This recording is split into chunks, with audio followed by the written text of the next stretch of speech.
Merci de nous choisir et bienvenue sur Gangan TV au compte de cette émission spéciale décryptage de la présidentielle 2015 jusqu'à l'investiture du futur président de la République. Vous le savez, hier nous avions reçu sur ce plateau le président du parti G6, Fode Mohamed Souma, qui a donné son opinion et son avis sur le déroulement de cette période post-électorale. Puis nous avons décrypté la déclaration du RPG Arc-en-Ciel. Aujourd'hui, nous allons continuer le plateau et parler d'autres actualités liées à ce processus et à cette période post-électorale, notamment du constat et des résultats de l'observation de l'Union européenne et bien d'autres réalités et actualités liées à cette période.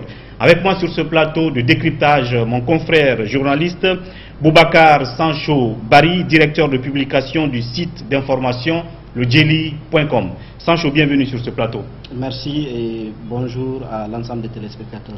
Voilà, et sur ce plateau, notre invité, le premier de ce numéro de décryptage, la présidentielle, nous avons M. Franck Angel, qui est le chef de la mission d'observation de l'Union européenne ici en Guinée. Monsieur Angel, bienvenue sur ce plateau.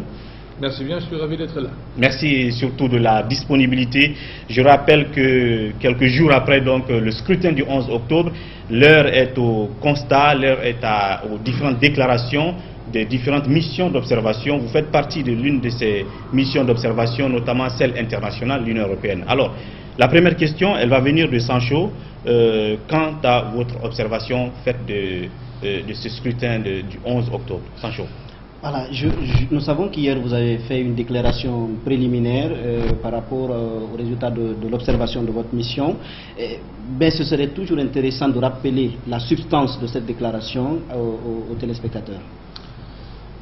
C'est bien que vous vouliez commencer par cet élément et par cette conférence de presse d'hier, parce que j'ai quand même l'impression de ne pas avoir assez parlé. Ou alors d'en avoir dit tellement trop que le message s'était en partie perdu. On me prête aujourd'hui, et on nous prête d'avoir hier validé l'élection présidentielle. Nous ne l'avons pas fait. D'accord. Nous ne l'avons fait aucunement. Parce que premièrement, nous ne le pouvons pas faire, nous ne devons pas le faire. Le mandat des missions d'observation interdit de le faire, donc bien évidemment je ne l'aurais pas fait.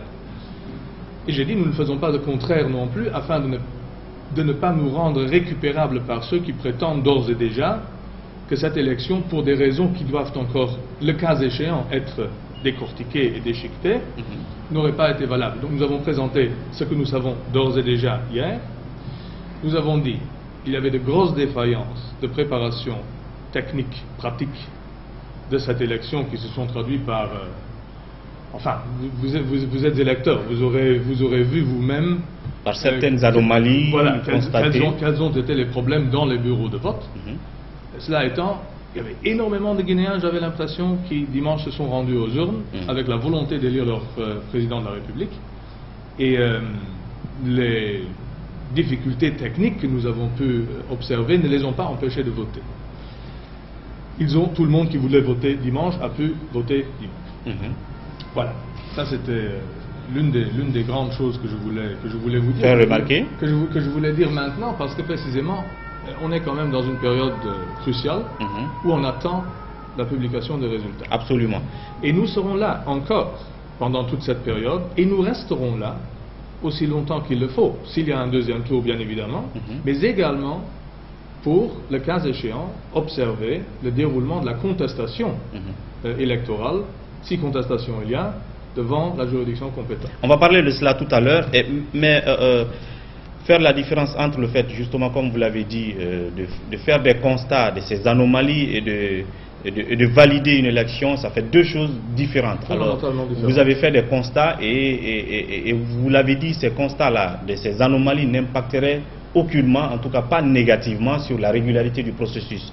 Est-ce que vous pouvez revenir là-dessus pour nous faire comprendre ces anomalies mineures qui pourraient peut-être être corrigées s'il y a deuxième tour et qui ne peut pas en aucun cas nous amener à appeler à un report, je veux dire à une annulation du scrutin?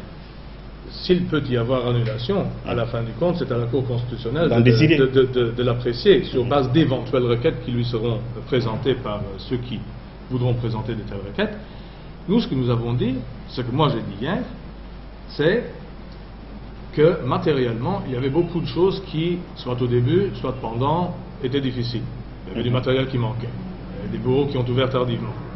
Il y avait ce désordre total sur les listes d'émargement qui a fait les grands retards, parce que quelqu'un qui s'amenait avec sa carte d'électeur et donnait son nom a d'abord dû se faire retrouver dans cette liste.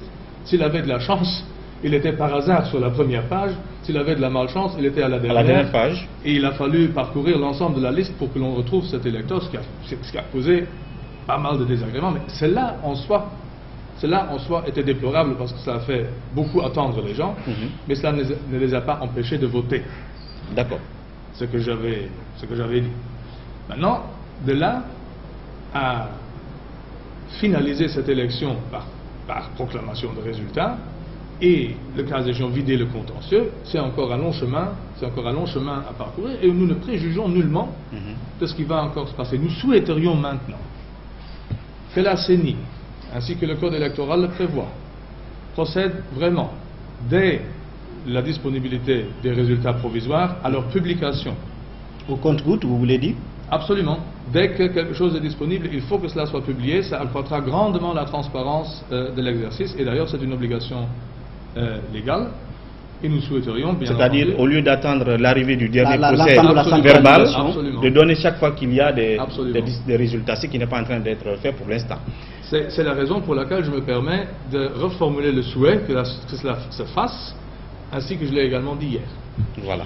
Oui, mais moi j'ai envie de poser la question plus directement. Est-ce que, sur la base de vos premières observations, est-ce que vous pourriez dire que les constats que vous avez faits ne peuvent pas justifier qu'on dise que l'élection a été irrégulière?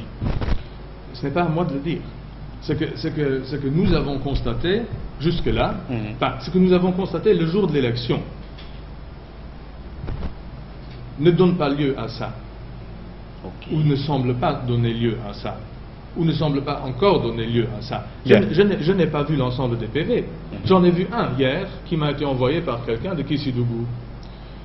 Ce PV contient la relatation d'un bureau de vote qui aurait compté 365 inscrits et 435 votants. Donc plus que ce qui est devait voter dans ce bureau de vote. Et beaucoup plus que ce qui serait le maximum théoriquement acceptable en acceptant les 10 dérogations qui auraient été acceptables par bureau de vote. Donc avec ce bulletin, il doit pouvoir se passer quelque chose, il doit se retrouver quelque part. Je l'ai fait suivre à ce que la chose peut concerner, et je suis relativement certain que ce n'est pas le seul de cette façon. Donc ça doit être apprécié par les institutions qui sont en charge de ça. D'abord la CENI, et ensuite, le cas échéant, la Cour constitutionnelle. À eux d'en faire ce qu'ils croient devoir en faire. Nous avons observé le jour même des opérations électorales. Ces opérations électorales étaient à commenter de la façon dont je l'ai fait. Maintenant, la suite et la suite. La suite est la suite. Mais revenons à légèrement à cette période d'avant le scrutin, parce que la mission était venue quelques jours avant. Oui. Cette mission qu'on appelle la mission de longue durée, parce qu'il y a la mission de courte durée. Vous avez fait également des constats quant à l'application d'abord du contenu de l'accord du 20 août. Est-ce que vous aviez des réserves là-dessus déjà pour dire, avant même d'aller au jour du scrutin, qu'il y a certains éléments de cet accord qui n'ont pas été appliqués? Et puis après on va parler du comment les 7 candidats pourraient déclencher les processus de contentieux électoraux. Écoutez, je ne vais pas me mettre à réciter maintenant par cœur, d'ailleurs je ne l'ai pas complètement par cœur, l'accord du 20 août. Il me semble qu'il y avait, pendant toute la période, l'affirmation de l'opposition comme quoi l'accord n'était pas pleinement respecté et mis en œuvre. Ce qui a donné lieu aux articulations des candidats de l'opposition et de leurs partis respectifs avant le 11 octobre, y compris pour demander un report du scrutin. Ce report n'a pas été voulu. La CENI a affirmé, y compris devant nous, qu'il n'y avait aucune raison technique qui l'empêcherait d'être absolument prête avec l'ensemble du matériel, avec l'ensemble du dispositif, le 11 octobre. Eh bien, nous avons vu qu'elle ne l'était pas. Je l'ai dit hier, je l'ai dit clairement hier, elle n'était pas prête, dans la mesure où il y avait des choses qui manquaient, des choses qui n'existaient même pas, et ainsi de suite, et ainsi de suite. C'est-à-dire le minimum de conditions. Je vais vous dire une chose, juste une. nous sommes en présence d'une élection qui, en Guinée, suivant la législation en vigueur, doit se faire par bulletins qui sont à consigner dans une enveloppe. Tout à fait. Et cette enveloppe est alors mise dans l'urne. Qu'il n'y ait pas autant d'enveloppes que de bulletins dans chaque bureau de vote est inacceptable. Enfin, acceptable. Pour une échéance qui a été financée à la hauteur, hein, je veux dire. L'Union européenne aussi a donné de l'argent. Il me semble que nous ayons contribué notre petite part à cela, ce qui nous rend d'autant plus dépités à l'heure actuelle par rapport au constat que nous devons faire. Cette chose ne pouvait pas avoir lieu de manière à ce que l'après-midi même du scrutin qui était en cours, la CENI doit prendre une décision pour dire autoriser. Que désormais le vote peut se faire sans enveloppe. C'est en contradiction avec le code électoral. Mais ce n'est pas à moi de juger. Là, je vous demanderai de comprendre ma position. Moi, je vous l'explique, et je l'ai dit à la conférence de presse. C'est dans notre déclaration préliminaire, ce sera dans notre rapport final. Nous en faisons état. Bien. Hein?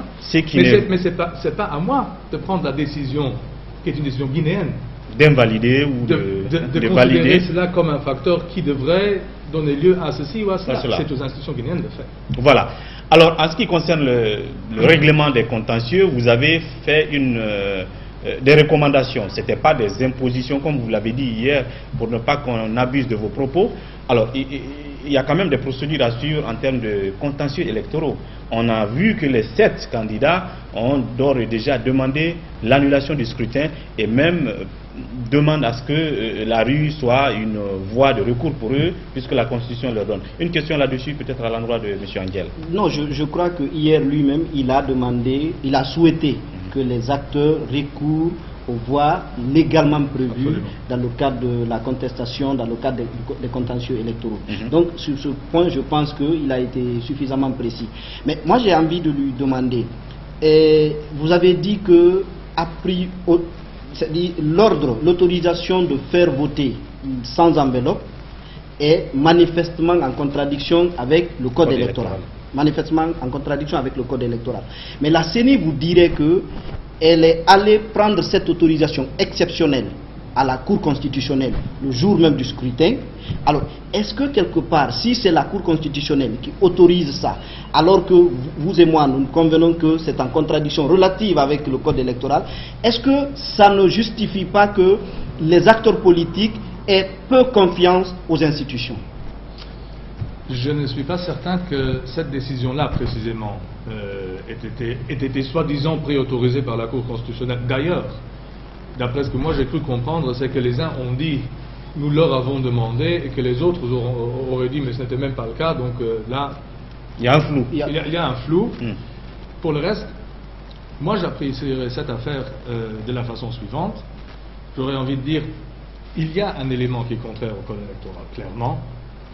Il faut juste lire le code et ensuite voir des bulletins sans enveloppe dans une urne pour se dire en principe il ne devrait pas s'y trouver. Maintenant c'est la CENI qui a explicitement dit ils peuvent quand même s'y trouver. Il faut savoir une autre chose. J'ai pu me rendre compte lors de la visite des bureaux électoraux dans l'après-midi. Les gens dans les bureaux électoraux, dans les bureaux de vote, n'étaient très largement pas informés des décisions de la CENI. La CENI a pris ses décisions, elle les a affichées, publiées comme elle l'a fait. Mais les gens dans les bureaux de vote ne savaient pas. Sans radio, sans télévision, sans Internet, sans téléphone, accès à Internet, sans pouvoir consulter le site de la CENI, ne le savaient pas. Les propres représentants de la CENI sur place, des fois, n'en étaient pas au courant. Donc la question sera de savoir, et ça, il me semble, sera une question d'appréciation pour la Cour constitutionnelle, si elle est saisie, d'également déterminer le volume de tels bulletins sans enveloppe par rapport aux bulletins totaux et de prendre cela en considération dans son appréciation totale de savoir si oui ou non ça peut passer. Ce n'est pas à moi de déterminer ou d'en préjuger maintenant, sachant qu'on n'a même pas de résultat et avant qu'on ait de résultat, d'après ce que je crois savoir, on ne peut pas vraiment contester le résultat.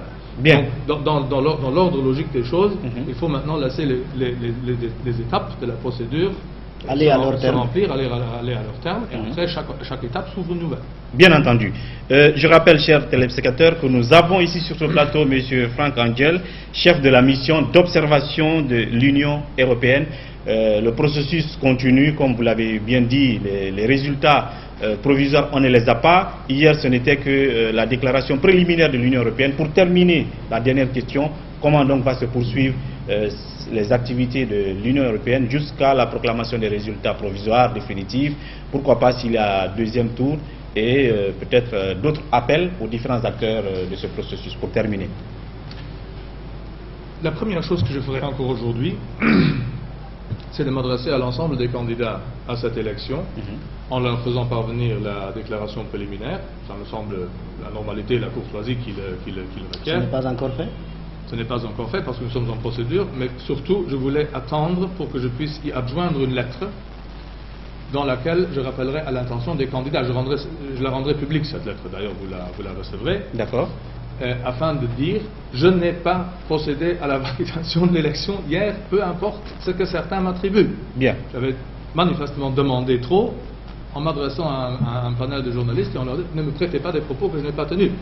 On m'a prêté ces propos, c'est regrettable, parce qu'en certains quartiers, cela s'est ressenti non seulement comme décevant, mais surtout comme une ingérence dans un processus guinéen que je n'avais nullement l'intention de commettre. C'est pour ça que j'ai explicitement dit à plus d'une reprise, je ne valide pas cette élection. Bien. Parce que je n'ai pas à la valider. Puis, nous allons continuer notre observation, bien évidemment jusqu'au bout du processus. Du premier tour jusqu'à la proclamation des résultats. Et, éventuellement, si contestation il y a, bien évidemment, tout à travers ce processus de contestation, nous serons toujours là. Je reviendrai moi-même en cas de besoin pour m'assurer que si on veut s'adresser au chef observateur pour ceci ou pour cela, il sera en Guinée. Et bien entendu, s'il y aura deuxième tour, nous resterons sur place jusqu'à ce qu'il puisse y avoir deuxième tour et toutes les opérations, le cas échéant, suivant le deuxième tour, jusqu'à ce que ce pays ait un président. Voilà. Monsieur Angel Franck, ou Franck Angel, merci d'être passé sur ce plateau. Merci beaucoup. Merci à vous. À vous, ce plateau va continuer tout à l'heure. Juste après lui, on va recevoir un autre invité pour continuer à décrypter cette période post-scrutin de la présidentielle 2015. À tout à l'heure.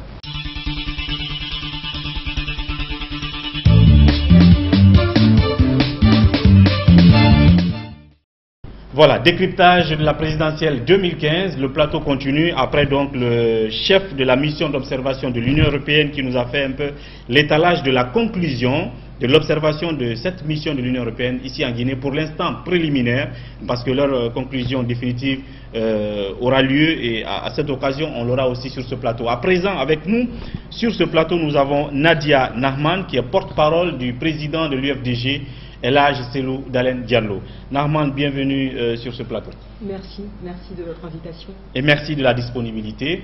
Je rappelle qu'avec elle, on va parler du bien fondé d'un rejet des résultats électoraux non encore officiels par les 7 candidats.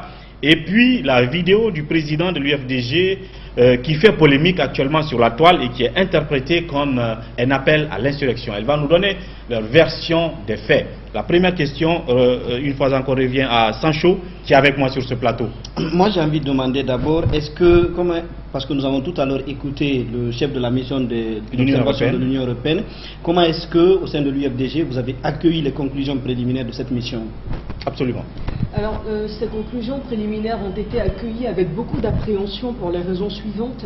Parce qu'on ne peut pas, du fait d'un engouement massif et du fait de la discipline qui a caractérisé le processus électoral, préjuger de la validité du scrutin. Donc pour nous, je pense que là, la communauté internationale et notamment M. Franck Angel est en train de tirer de l'insatisfait avant même que les résultats ne soient proclamés. Et nous, on a noté de nombreux paradoxes qui émanent de ces déclarations, parce qu'on nous parle de graves anomalies, on nous parle d'un degré d'impréparation manifeste. On nous parle également d'une désorganisation totale et M. Franck Angel a même employé l'adjectif de lamentable pour aussitôt conclure au fait que toutes ces anomalies n'entravent pas, n'entachent pas la validité du scrutin. Donc nous sommes un peu ahuris face à cet état de fait. Et je pense qu'il est bon de rappeler aux téléspectateurs qui nous suivent que la communauté internationale a, durant des mois et des mois, été prévenue de toutes ces anomalies. La communauté internationale s'est fait la caution des accords du 20 août, lesquels accords ont été malmenés et sont complètement ineffectifs au jour d'aujourd'hui. Donc, en dépit de ces accords, en dépit des concessions qui ont été faites, en dépit des compromis consentis, en dépit des sacrifices consentis justement, cet accord n'a pas été respecté malheureusement parce que cet accord constituait le prélude de la tenue de ces élections. Et cette même communauté internationale n'a pas jugé nécessaire de rappeler le gouvernement et la CENI à leurs engagements. Donc là, je pense que la communauté internationale doit réaliser la mesure des choses et notamment toutes les anomalies qui ont été constatées aujourd'hui sur le terrain et qui sont de nature à confisquer le vote libre et citoyen des Guinéens. Donc, on a commencé par cette question parce que justement, le chef de mission a dit qu'il a été mal compris, mal interprété, qu'à aucun moment il n'a validé le scrutin. Il a fait juste un constat. Tout à fait, mais il a fait un constat suivant. Son constat émaillé de paradoxes. Il s'est exprimé hier, vous le savez, il a fait un tas d'un rapport. Il a parlé de la désorganisation de la CENI, de son caractère de son caractère d'impréparation. Il est longtemps revenu sur les listes qui ne répondaient à aucune logique numérique ou alphabétique, notamment, effectivement. Et nous, on a... parce que là, je pense que il est important de ne pas duper les Guinéens. Nous, en tant qu'opposition, opposition se veut une opposition responsable et républicaine. Quand on a des griefs, il est important de les reposer sur aussi légitimes que puissent être des revendications. Il faut absolument qu'elles aient une base légitime, base matérielle, justement. Donc c'est ce pourquoi l'UFDG, pour l'instant, ne se retire pas de ces commissions de centralisation, malgré l'arrestation et les détentions multiples qu'ont subi nos délégués, justement, les délégués de l'opposition notamment. Nous restons parce que nous sommes en train de procéder à un travail de recueil des preuves et c'est ce travail de recueil de preuves, d'éléments factuels et matériels qui nous permettront d'asseoir la légitimité de nos revendications notamment. Cela nous amène à la question maintenant, le bien fondé de ce rejet-là des résultats pour certains qui ne sont même pas encore sortis. Qu'est-ce qui vous amène? C'est vrai que c'était vos leaders, les 7 qui ont fait la déclaration, mais c'est sûr que vous partagez la position. Pourquoi rejeter des résultats qui ne sont même pas encore sortis des urnes? Écoutez, je pense que là, on parle d'un processus qu'on ne peut légitimement qualifier de scrutin au regard du caractère massif et systématique des fraudes. On ne pouvait pas attendre la proclamation de ces résultats. Ils étaient suffisamment flagrants pour qu'on puisse les porter à la connaissance de la communauté internationale. Cette même communauté internationale qui est censée arbitrer entre les différents interlocuteurs politiques. Mais là, on se rend compte d'un certain nombre de choses. Il y a eu un communiqué de la part de l'ambassade des États-Unis. L'ambassade des États-Unis n'a pas justement conclu qu'en dépit de nombreuses anomalies, le caractère du scrutin n'était pas cela n'entraverait pas le caractère du scrutin. Elle a fait preuve de beaucoup de prudence. Effectivement, on n'entacherait pas la sincérité, pour reprendre les mots exacts qui ont été employés. Donc l'ambassade des États-Unis a dit qu'elle continue à observer l'évolution de la situation. Exactement, conclusion à laquelle le monsieur Frank Engel, en tant que chef de la mission de l'Union européenne, de la mission d'observation électorale de l'Union européenne, n'a pas abouti. Donc là, vous attendiez que toutes les opérations, je veux dire que toutes les missions d'observation, qu'elles soient sous-régionales, je vais parler de l'Union africaine, la CEDEAO, l'Union africaine et l'Union européenne, la francophonie, conclut que le scrutin était invalidable. Non, mais écoutez, c'est à cela que vous attendiez. Non, à tout le moins qui se garde de tout commentaire, qui se garde de tout satisfecit, parce qu'on ne peut pas encore une fois arguer du fait que le scrutin on a noté une participation massive. Oui, parce que les Guinéens avaient soif de rupture, les Guinéens avaient soif de changement, les Guinéens aspirent à rompre avec un régime qui les a maintenus dans 50 ans de disette, avec un régime qui a installé la discrimination, qu'il a érigée en tant que principe plutôt qu'exception, un régime qui a fait preuve d'autoritarisme, un régime qui n'a fait que accroître le nombre de martyrs qui ont lutté pour la démocratie. Donc là, j'aimerais encore une fois faire en condensé des griefs qu'on a. Les griefs qu'on a, nous les avons hiérarchisés, pas par ordre d'importance, parce qu'au-delà de l'absence criarde de matériel électoral, il y a des griefs qui ne sont pas dignes d'une démocratie en construction, et qui sont affligeants et qui consistent à mettre en place un hold-up électoral.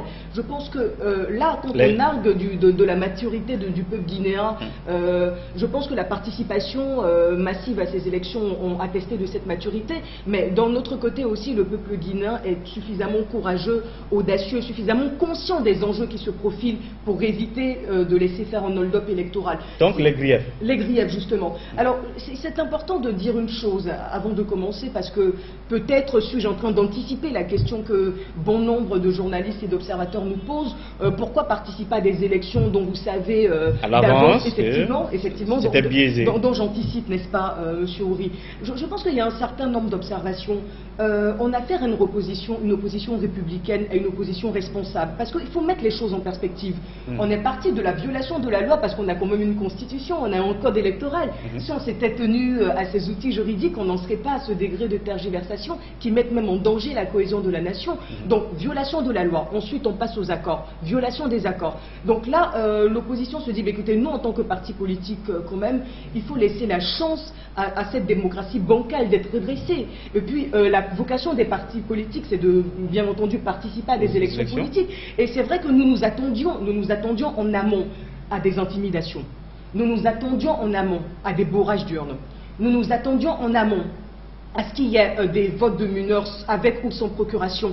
Mais là, ce à quoi nous assistons, le simulacre d'élection, la mascarade électorale à laquelle nous assistons, dépasse toutes nos attentes. C'est la réalité qui dépasse la fiction. Les griefs sont les suivants, parce que je ne les ai pas énumérés, si vous le permettez. On assiste à quoi aujourd'hui? On assiste à des agents de force de sécurité qui chassent nos délégués et les électeurs et qui procèdent eux-mêmes au dépouillement, fait gravissime. On assiste des à quoi agents de sécurité qui ont chassé des délégués. Tout à fait. Là aussi, vous aviez des supports? Nous sommes en train de les collecter, parce que preuves. Je pense qu'il est bon de noter que certains délégués de l'UFDG ont été arrêtés du fait d'avoir photographié des enfants mineurs en train de voter. Donc là, cela leur a valu une arrestation. Il a fallu que le ministre de la Justice intervienne afin qu'ils soient libérés. Et ça, c'est un cas isolé parmi tant d'autres. C'est un cas parmi tant d'autres multiples cas. On a affaire à quoi aujourd'hui? Là, je vous parlais de l'arrestation et la détention de nos délégués dans des bureaux de vote ou des comités de centralisation. Les mineurs qui votent au su et au vu de tout le monde. On a affaire à quoi aussi? On a affaire à des préfets et ministres qui procèdent à la falsification des procès-verbaux.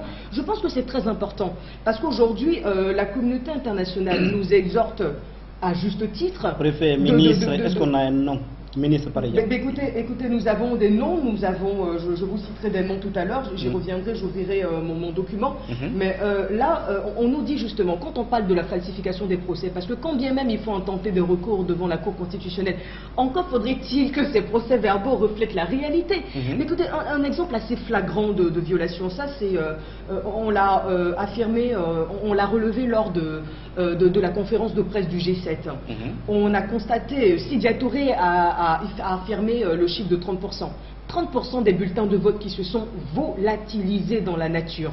Et fait intéressant, c'est que dans le système de fraude généralisée, systématique qui s'est mis en place, ils ont complètement omis de garder présent à l'esprit que pour ces échéances électorales, cette fois, les bulletins de vote étaient numérotés. Donc, pour conséquence, on assiste à des cas complètement hallucinants, dans la mesure où les bulletins de vote qui ont servi au bourrage des urnes ne correspondent pas du tout aux bulletins qui étaient destinés au bureau de vote. Qui ont été conçus par...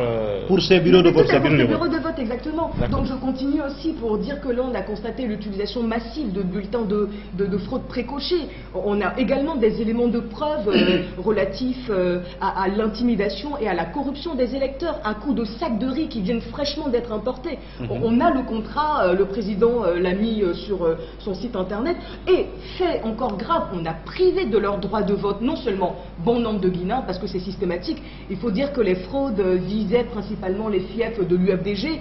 On assiste à une confiscation, un taux de participation qui est biaisé du fait de la confiscation et de la rétention des cartes d'électeurs.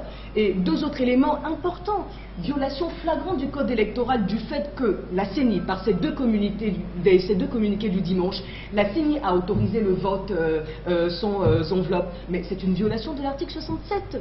Avant qu'on installe un bureau de vote, c'est l'article 67 qui le dit, il faut que, prenons un exemple, si un bureau de vote se voit affecter 100 bulletins de vote, il faut qu'il y ait 10% de marge justement pour éviter ces insuffisances. Donc voilà là une preuve flagrante de l'impréparation de la CENI.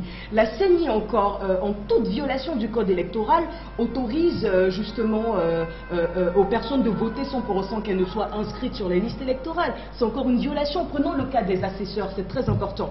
Les assesseurs sont tirés au sort. Qu'est-ce qui s'est passé? Il s'est passé que le RPG Arc-en-Ciel s'est octroyé la moitié des assesseurs et aux autres représentants de l'opposition l'autre moitié. Donc c'est comme si dans cette compétition électorale, il n'y avait pas 8 candidats qui compétissaient, mais plutôt 7 candidats contre un seul. Donc c'est un exemple. Et là, les citoyens guinéens de l'étranger qui ont été privés de leur vote. Qui n'ont pas pu voter. Angola, Sierra Leone, Gambie. Mais pour quelle raison vous êtes renseigné là-dessus? Est-ce parce que... Bon, pour l'Angola, j'ai un exemple effectivement. Pour l'Angola, c'est le colisage qui s'est mal passé. Tout le matériel a été envoyé, mais malheureusement, ou je ne sais pas si ça émane de la mauvaise foi ou de l'incompétence, enfin j'ai envie de dire des deux en même temps, les cartes d'électeurs sont restées à Conakry. Le jour du scrutin. On prive ainsi des milliers de Guinéens du droit de vote. Donc je pense qu'à un moment donné, je conclurai là-dessus, ce n'est pas de gaieté de cœur. Le jeu démocratique voudrait qu'on ne confisque pas le vote des Guinéens et que ce soit l'intérêt supérieur de la nation qui soit privilégié. Mais malgré que vous avez contesté à l'avance ces résultats qui pourraient sortir des urnes, est-ce que vous êtes en train d'accumuler les preuves de tous ces griefs et que vous allez les déposer auprès de la Cour constitutionnelle pour déclencher quand même des contentieux électoraux, ce que la loi bien entendu demande? Oui, nous sommes dans cette dynamique effectivement. Nous sommes dans une dynamique de recueil des preuves parce que l'UFDG jusqu'ici a toujours épuisé tous les moyens légaux et diplomatiques. Peut-être qu'on reviendra à votre seconde question, ça ne me permet pas de faire des commentaires. Mais là effectivement on fait ce travail parce qu'il est bien beau de pointer du doigt des irrégularités. Mais ces irrégularités ont besoin de fondements et nous y travaillons farouchement. Nous avons nos délégués sur l'étendue du territoire qui nous font remonter, mais j'aimerais toucher du doigt une chose quand on a affaire à des militaires qui envahissent les bureaux de vote. Combien on veut filmer, c'est humain, on a peur de filmer, on a peur. Donc là, il faut savoir qu'on fait avec les moyens qu'on a de manière à recueillir le maximum de preuves dans le cadre d'un contentieux électoral. Voilà. Et vous allez déclencher ce contentieux électoral? Nous allons le faire dans le respect des moyens légaux et diplomatiques. Là, l'UFDG va épuiser tous les moyens légaux et diplomatiques qui s'offriraient à elle. Contrairement à celui-là qui s'est déjà retiré complètement du processus, je vais parler de Sidia Touré. Vous resterez dans le processus et vous allez suivre la légalité. Il faut savoir qu'au jour d'aujourd'hui, certains de nos représentants, certains de nos délégués qui voyaient que leur vie était en péril ont quitté le processus. À juste titre, on ne peut pas le leur reprocher. Ce sont des pères et des mères de famille dans tout ça. Nous, notre dynamique est la suivante, c'est non seulement, primo, de pouvoir rassembler les preuves, et pour ça, il faut rester au cœur de l'action. Vous voyez, c'est justement, on revient à l'un des griefs qui nous est adressé. Pourquoi participer à des élections dont vous savez à l'avance qu'elles sont entachées? Si on n'y avait pas participé, pensez-vous qu'on aurait pu déceler toutes ces fraudes? Bien. Ils allaient simplement procéder au bourrage des urnes et laisser les choses se faire naturellement. Voilà, alors j'ai parlé, Sancho. Oui, j'ai deux questions en même temps. Et la première, c'est que vous dites que les bourrages d'urnes, la fraude massive, tout ça, c'était essentiellement dans vos fiefs. Sidia Touré dit que c'était essentiellement dans ses fiefs. Finalement, est-ce que vous ne donnez pas l'image d'une opposition désunie dans cette bataille-là? La deuxième question, vous dites que vous êtes en train de réunir toutes les preuves pour aller les déposer auprès de la Cour suprême, Cour constitutionnelle au moment venu. Alors, est-ce qu'on peut y voir un message d'espoir selon lequel l'idée de manifestation pour contester les résultats à leur publication est abandonnée? Mais première question, je pense qu'il faut saluer, parce que ce n'est pas banal, l'unanimité du G7 lors de la conférence de presse, à tout le moins si l'on s'en tient à ce moment solennel. Sauf que beaucoup de choses se sont passées depuis. Oui, mais nous y reviendrons. Mais là, si l'on se tient à ce moment solennel, parce qu'on a en affaire à des responsables qui se réunissent, et quand on fait ce genre de déclarations, ce sont des déclarations lourdes de conséquences, quitte à ce qu'on se désolidarise après. Mais après, le président Sidya Touré a annoncé, enfin, il y a eu des fraudes, le caractère systématique des fraudes fait qu'elles sont présentes un peu partout sur l'étendue du territoire national. M. Sidya Touré a dit que non seulement il retirait ses représentants des commissions de centralisation parce que non seulement la fraude le concernait essentiellement, mais cette décision participe aussi de la solidarité qu'il a par rapport à la décision du G7 de justement ne pas reconnaître ces élections. Donc ça, c'est une première chose. Donc pour revenir à ce que vous disiez, on a besoin de, je vais dire, de solidarité à ce niveau-là. Est-ce que c'est le moment que les uns et les autres se retirent du processus quand vous avez plus ou moins besoin d'accumuler vos preuves pour les déposer auprès de la Cour constitutionnelle? Je rappelle le pourcentage de représentation des partis politiques dans les bureaux de vote qui pourrait rendre plus crédibles vos preuves en contentieux électoraux. Vous avez le RPG qui était représenté à 92% dans les bureaux de vote. Ça, c'est les données de la mission d'observation de l'Union africaine. L'UFDG était représenté à 91% dans les bureaux de vote. L'UFR à 78%. Eh bien, si 78% des représentants de l'opposition se retirent du processus, est-ce qu'il n'y aura pas une sorte de... Vous n'allez pas manquer de preuves. Voilà. Non, mais non, pas du tout. Je pense que c'est un combat commun que nous menons aujourd'hui. C'est que triomphe la démocratie, que le vote, que le suffrage exprimé des Guinéens ne soit pas confisqué. Donc là, même s'il peut y avoir des différences de vue, mais l'objectif ultime est le même.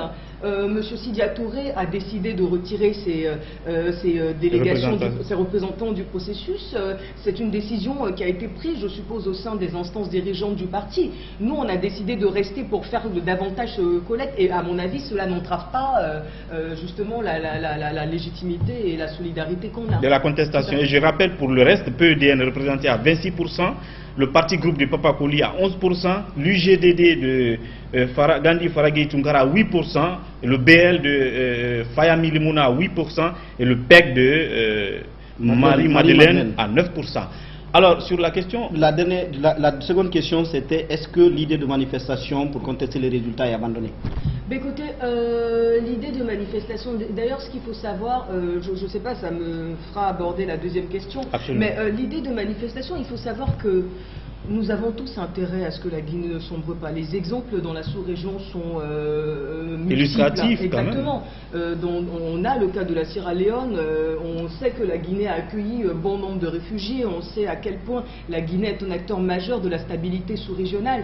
Donc là, je pense que ce qu'il est important de dire, c'est que on ne peut pas, d'un côté, interdire à des citoyens de voter de manière crédible et transparente, et de l'autre côté, les empêcher de faire valoir des mécontentements au demeurant légitimes et faire passer ces mécontentements pour des appels à la violence. Non, les manifestations les manifestations ont une assise textuelle et juridique, c'est la Constitution, et on ne peut pas empêcher, les populations de manifester et de faire exercer ce droit. C'est l'un des droits les plus basiques dans toute société. En parlant donc de manifestation, depuis quelques heures, il y a quand même une vidéo qui fait le buzz, qui fait assez polémique sur la toile maintenant dans les débats et tout.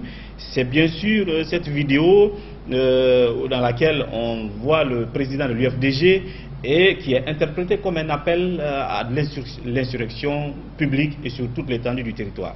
Quelle est la version de l'UFDG? Est-ce que c'était intentionnel de la part du président? Est-ce que c'est ce qui est d'ailleurs dit, selon ce qui s'est dit, à appeler ses militants sur toute l'étendue du territoire, à empêcher toute activité jusqu'à date indéterminée?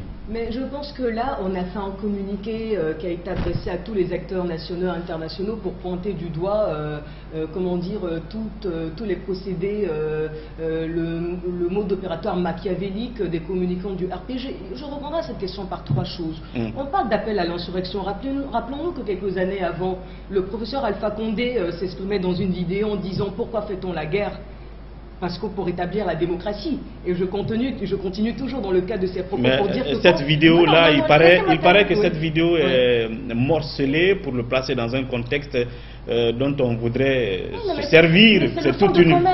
C'est toute une vidéo qu'on a découpée, on a maintenu une partie. C'est ce qui se dit, hein, c'est pas moi qui le dis. De toute façon, cette machination, c'est le fond de commerce du RPG. Toujours de créer des polémiques. Quand on n'a aucun bilan à défendre, on est obligé de déplacer le curseur sur des polémiques totalement stériles. Aujourd'hui, l'heure est grave, il est question de parler de fraude massive. Donc je termine, je vais revenir répondre à votre question. J'ai dit que je voudrais y répondre par 3 points. Non seulement parler de Alpha Condé qui disait que pourquoi recourt-on à la guerre, c'est pour sauver la démocratie, et il a jugé à son époque inadmissible que lorsqu'un opposant lutte pour la démocratie et que le pouvoir en place fraude et se maintient, il n'y a qu'une seule chose à faire, c'est le recours aux armes. Donc on ne peut pas non seulement voir, comment dire, la paille dans l'œil de son voisin alors qu'on a le poutre dans le sien. Donc ça c'est une chose. Alors une deuxième chose qui est à noter avant de venir au contexte même, je pense que les Guinéens sont quand même coutumiers de ce genre de procédé. Qu'est-ce qu'on fait? On dénaturalise, on décontextualise le discours des gens et on va complètement travestir les propos pour créer des polémiques. Enfin, quand il s'agit, le président Alpha Condé s'est exprimé à la casse en malinqué. Nul ne s'en est offusqué, nul n'en a fait une affaire d'État. Je pense que là, quand on parle, on peut... Non, la langue n'est pas le problème, à mes yeux, mais c'est le contenu du discours. Mais le contenu, je reviendrai. La langue est un problème. Bien. Non, mais voilà pourquoi j'ai décliné mon intervention en 3 points. Pour que les auditeurs, les téléspectateurs comprennent très bien. Donc, première chose, voilà, on ne fait pas la leçon à l'UFDG quand dans le temps on appelait à la violence, on appelait au recours aux armes. Donc deuxième chose, c'est vraiment le procédé machiavélique du RPG arc-en-ciel dans sa fonction de communiquer. Et troisième chose, revenons au contexte de ce discours-là. Alors on avait affaire à quoi? On avait affaire à un discours qui a été donné au domicile du président Cellou Dalein Diallo. Comme on le voit dans la vidéo. Il s'adressait à des militants déboussolés, à des militants déçus, à des militants frustrés de voir à quel point ils ont répondu massivement à l'appel du 11 octobre et de voir leur vote se confisquer. Donc être confisqué malheureusement. Donc pour Cellou Dalein Diallo, il s'agissait de parler avec le cœur à des militants. Et voilà pourquoi on a procédé, parce que manifestement on se rend compte que le RPG arc-en-ciel soit il ne maîtrise pas très bien le poulard, soit c'est vraiment une machination qui leur est familière, ça ne m'étonnerait pas. Donc on a traduit le discours. Je vous ai envoyé le discours en français et même en anglais. Le discours a été traduit. Voilà. Est-ce que j'en fais lecture? Bien sûr, c'est important pour l'opinion qui est témoin de tout cela. Tout à fait, parce que c'est important, le discours a été traduit, parce que c'était un discours qui visait à reconforter des militants. Écoutez, nous sommes quand même en politique, on a affaire à des femmes, des hommes qui mettent leur vie en danger pour exprimer le minimum vital dans une démocratie. Donc la traduction littérale de cette vidéo qui circule sur Facebook, sur la toile, et qui est interprétée comme un appel à l'insurrection. Donc la traduction littérale en français. Selon Nadia. Ben, écoutez, je pense que là, moi je suis sous-sous, je parle sous-sous, je ne maîtrise pas le peul.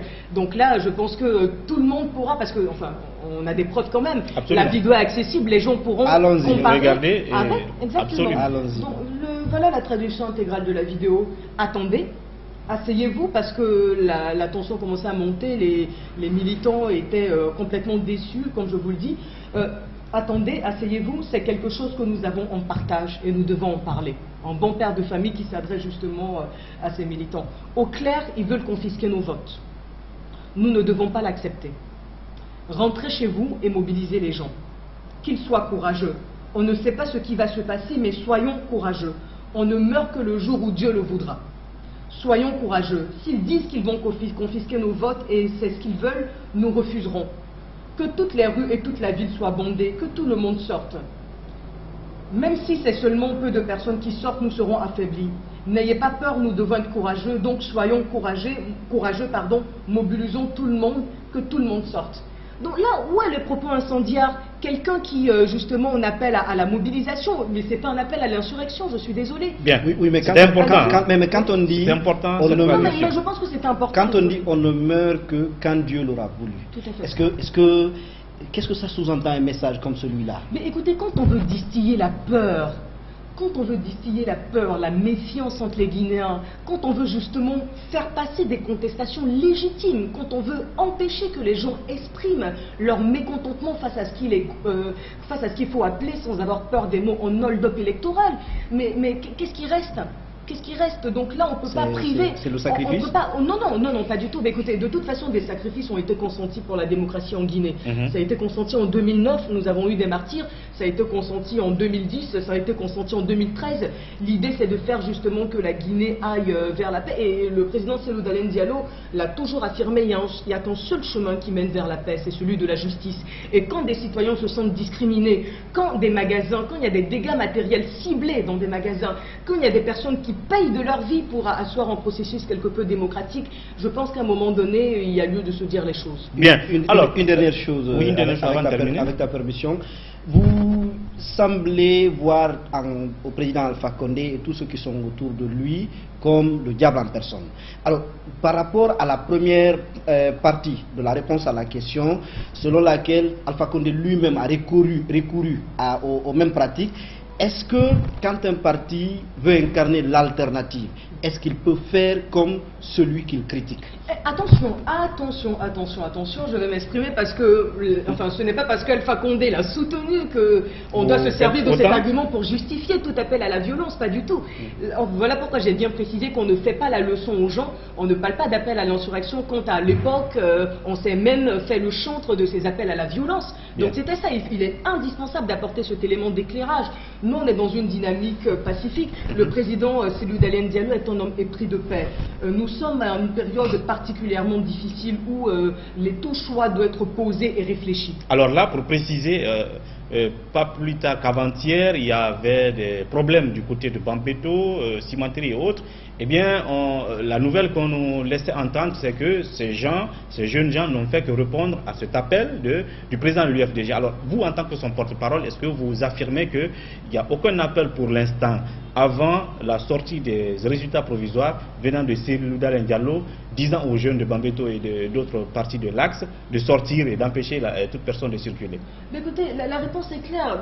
Le président Cellou Dalein Diallo n'a pas fait d'appel à manifester. Bien. De toute façon, il n'a pas fait d'appel à manifester et d'un autre côté, on ne peut pas priver des personnes complètement désabusées, des personnes complètement déçues du système, des personnes dont les votes ont été confisqués de sortir et de manifester. Le droit de manifestation est un droit basique consacré par toutes les constitutions. S'il est demandé de façon...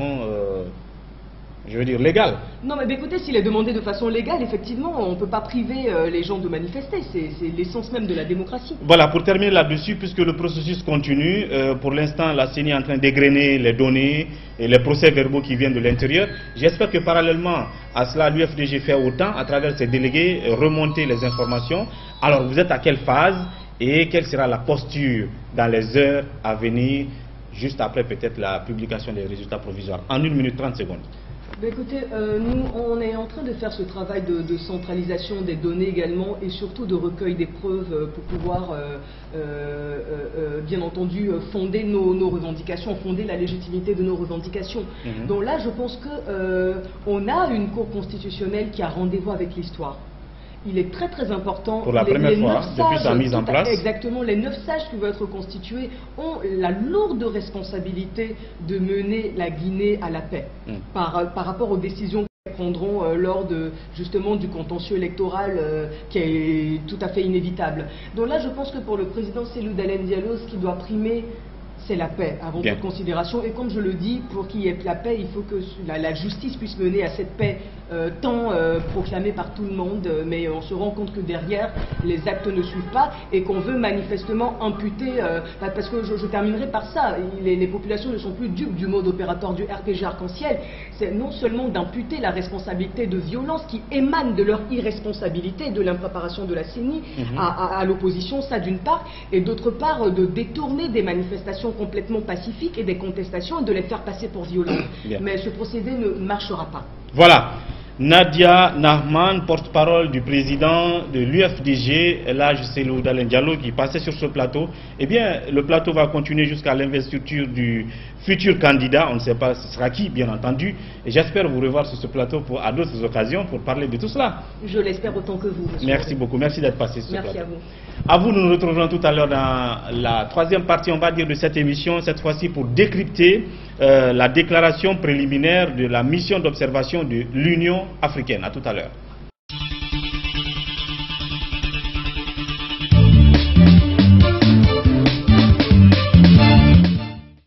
Voilà, décryptage de la présidentielle 2015. Le plateau continue. Après donc Nadia Nahman, la représentante du président de l'UFDG.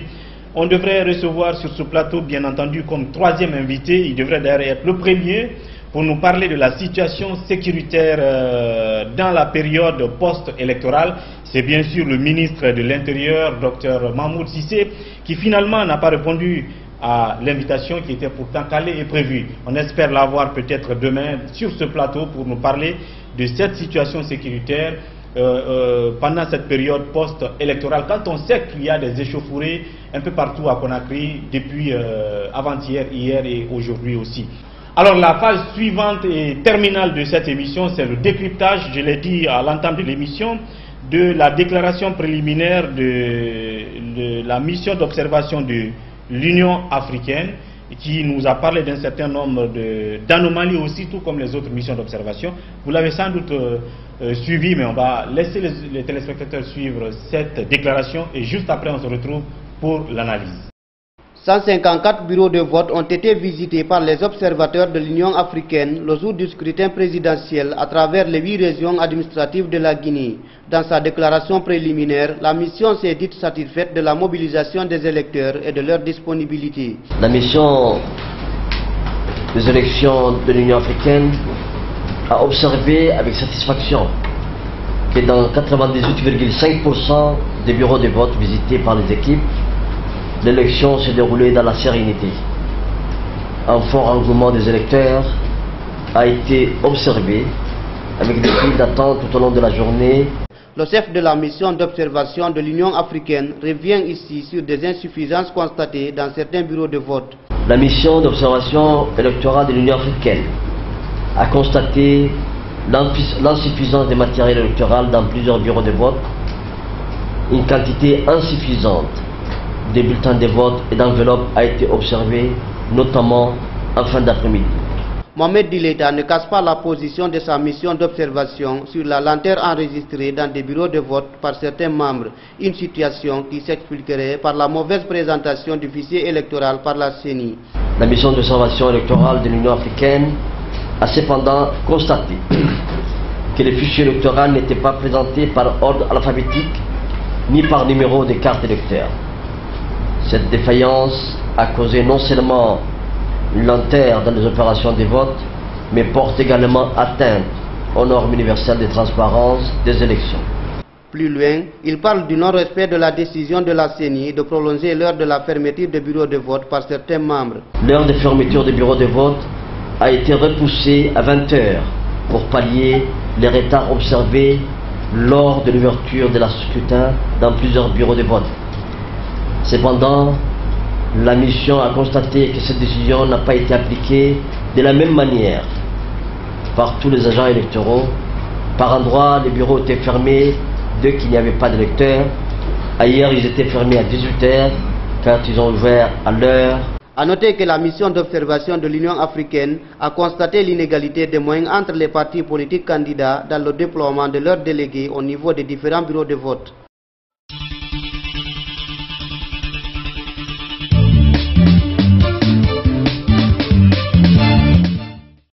Voilà donc cette déclaration de la mission d'observation de l'Union africaine. On parle sans chaud d'un fort engouement des électeurs pour voter le 11 octobre, de l'insuffisance des matériels électoraux, notamment quantité insuffisante des bulletins de vote et d'enveloppes dans les bureaux de vote dans l'après-midi du 11 octobre, et puis un fichier électoral qui n'était pas présenté par ordre alphabétique et numérique, entre autres. Voilà ce qu'a dit cette mission d'observation de l'Union africaine. Oui, dans son ensemble, dans leur ensemble, les conclusions de la mission d'observation électorale de l'Union africaine ne diffèrent pas de ce que nous a dit ce matin, nous a dit tout à l'heure Frank Engels, et de ce que nous avons entendu de la CEDEAO.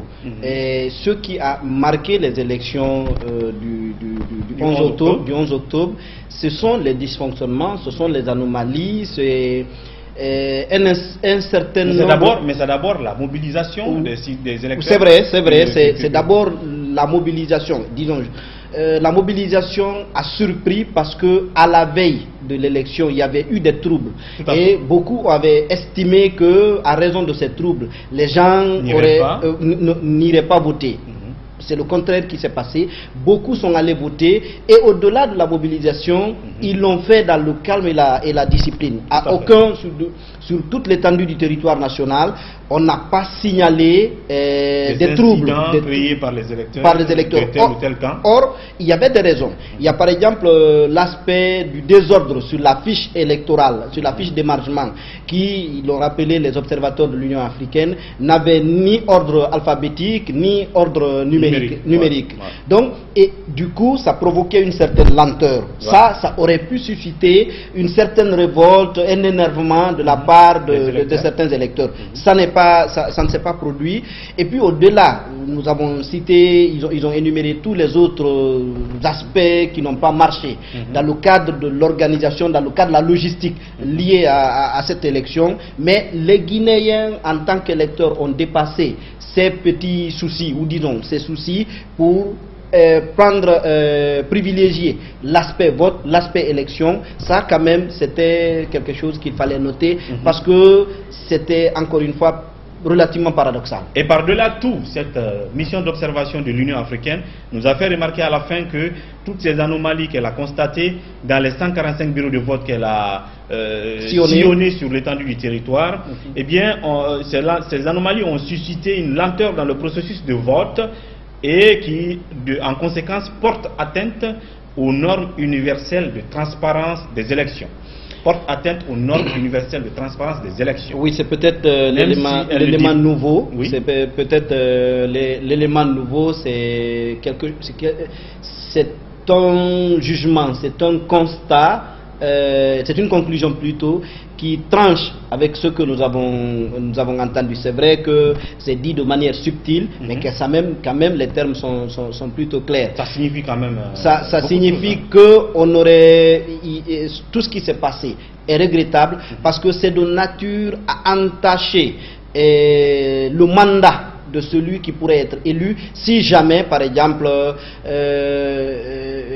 il n'y a pas, si l'ensemble des anomalies ne sont pas prises en compte telles que le voudraient certains, ça restera une tache noire pour celui-là qui va être élu à l'issue de ces élections. Parce que même si les acteurs politiques guinéens nous ont plutôt habitués à des contestations, ce qui laisse croire que quelques-uns parmi eux, ou sinon tous, peuvent être de mauvais perdants, mais les circonstances, les conditions dans lesquelles le scrutin a été organisé ont tendance à donner, en tout cas du relief, de la matière à leurs arguments. À leurs revendications. Voilà. Alors, pour terminer, revenons un peu sur ce que Frank Engels a dit tout à l'heure sur ce plateau. C'est en fait sa suggestion à l'endroit de la CENI, puisque on est encore dans l'attente des élections, je veux dire des résultats provisoires. Il suggérerait à la CENI qu'elle publie les résultats provisoires à compte-gouttes, si on l'a bien compris, au lieu d'attendre l'arrivée du dernier procès verbal. On essaie pour quand? Est-ce que vous pensez que c'est une démarche, c'est une bonne suggestion? Ça, c'est, à mon avis, c'est à la CENI d'apprécier. En fait, si je comprends Frank Engels, c'est que l'objectif, ce serait que on ne permette pas l'accumulation des procès-verbaux au niveau de la CENI de manière à susciter des soupçons au sein de la classe politique. C'est-à-dire, il y a des acteurs qui pourraient dire qu'on est en train de profiter de cette période d'accumulation des PV pour falsifier un certain nombre de choses. Ouais. Et il a envie que, aussitôt les procès-verbaux arrivés à la CENI, qu'on les publie systématiquement. Okay. Comme ça, on réduit au minimum le risque de fraude et peut-être même de suspicion. Maintenant, je ne sais pas si la CENI est dans cette démarche, parce que ce matin, j'ai lu un article sur RFI où Maître Salif Kébé, le porte-parole de la CENI, disait que, en tout cas jusqu'à ce que cet article, jusqu'à la rédaction de cet article, la CENI n'avait reçu qu'un seul procès verbal sur les 38 qu'ils doivent recevoir. Il espère que le processus allait être accéléré pour aujourd'hui et demain, et il pense que entre demain et vendredi il pourrait publier les résultats. Je ne sais pas et je ne pense pas que la suggestion de M. Engels puisse être prise en compte, vu que la CENI est plutôt dans la dynamique de la publication des résultats globalisés. Voilà, sans doute demain nous serons sur ce plateau pour cette fois-ci prendre les différents constats des structures, surtout locales, des observateurs locaux, notamment la COFIG qui sera sur ce plateau représentée par une de ses représentantes ou un de ses représentants pour nous dire quel est le constat qu'ils ont eux aussi fait de ce processus, notamment du jour du scrutin. Merci à mon confrère Sancho Barry, je rappelle, directeur de publication du site d'information ledjeri.com. Merci d'être passé sur ce plateau. Merci et merci aux téléspectateurs. À vous, merci de votre attention. On se retrouvera demain pour un autre numéro de décryptage de la présidentielle 2015. Au revoir.